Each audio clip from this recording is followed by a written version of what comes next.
ये देखो भाई।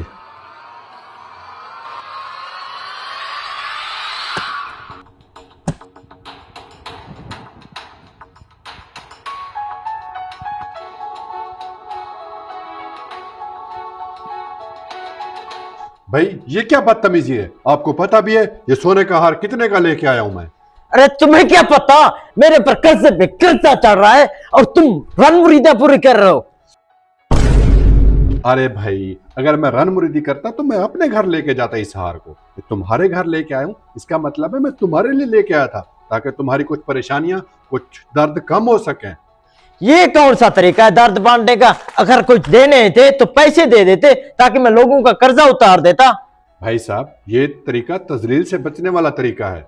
मैं आपको पैसे देकर आपको ये महसूस नहीं करवाना चाहता था कि मेरे छोटे भाई के पास इतने पैसे हैं और मेरे पास नहीं है। इसलिए मैंने सोने का हार बनवाया ताकि गिफ्ट के तौर पर आपको दे के आपकी तजलील ना हो। भाई साहब माफी चाहता हूँ, मुझे टेंशन थी, कर्जा देना था लोगों का। अच्छा इन बातों को छोड़ो, हार ढूंढो, हार कहाँ है? बाहर देखो, बाहर बाहर, शायद बाहर पड़ा होगा।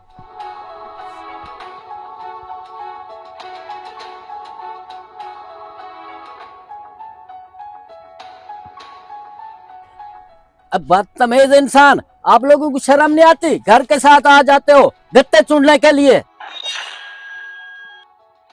साहब, गत्ते और बोतलें होते ही घरों के पास आए। जंगल में कौन फेंकता है, इसलिए तो घरों के पास आते हैं, ताकि घरों के पास आकर गत्ते और बोतलें चुनकर बच्चों का पेट पाल सकें।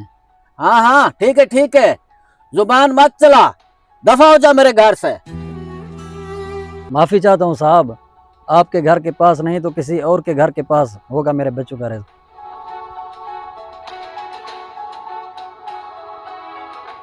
हाँ भाई, देख लिया जल्दबाजी और गुस्से का नतीजा। इसलिए तो कहता रहता हूँ आपको, आप गुस्सा और जल्दबाजी ना किया करो। जल्दबाजी और गुस्सा इंसान को काफी सारा नुकसान पहुंचा देता है। भाई साहब क्या करूं, मजबूर हूं।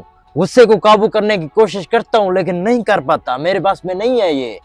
भाई साहब माशाल्लाह, सुलझे हो, पढ़े लिखे इंसान हो आप ऐसी बातें कैसे कर सकते हो? अल्लाह ताला ने इंसान को आज़ाद बनाया, चाहे वो गुनाह करे या नेक अमाल करे, चाहे मजदूरों के साथ जुल्म करे या उन पर शफकत का हाथ रखे। तू कैसे कह सकता है ये सब मेरे बास की बात नहीं है? ये आप मुझसे किस लहजे में बात कर रहे हो? छोटे हो, छोटे बन के रहो, बड़े बनने की कोशिश मत करो। भाई मैं आपसे बड़ा बनने की कोशिश नहीं कर रहा था, बस आपको थोड़ा सा समझाने की कोशिश कर रहा था ताकि आपको मेरी बात समझ आ जाए। आपका यही रवैया और ऐसा ही गुस्सा रहा तो आप हमेशा ऐसे मुसीबत और परेशानी में रहेंगे। बेटे क्यों लड़ रहे हो आपस में? बस बेटा, कैसे आना हुआ? कुछ नहीं बाबा, बड़े भाई का हाल पूछने आया था। इसका ब्लड प्रेशर हर टाइम हाई रहता है तो इसलिए बस थोड़ा सा हाई था। अच्छा कुछ नहीं, चलो अंदर चलो।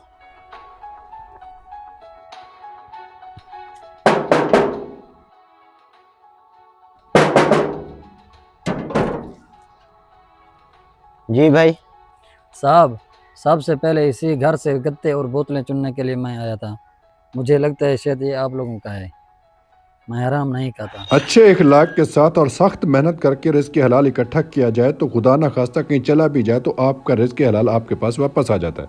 वीडियो अच्छी लगी और समझ आई हो तो शेयर ज़रूर कीजिएगा।